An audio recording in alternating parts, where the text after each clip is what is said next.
Hey, what's up? This is Ricardo at Parts People, and in this video, we'll outline the steps for completing a part replacement on your Dell PC. Visit our website and use this coupon for a 5% off discount.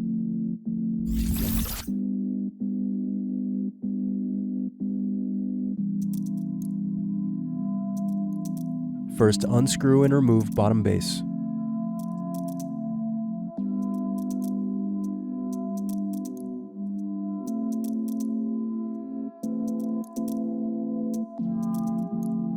Now unscrew battery. Next, unscrew and remove battery. Now unscrew and remove bracket.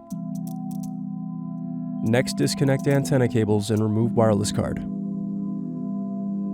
Then disconnect display cables from motherboard. Now unscrew and remove display assembly.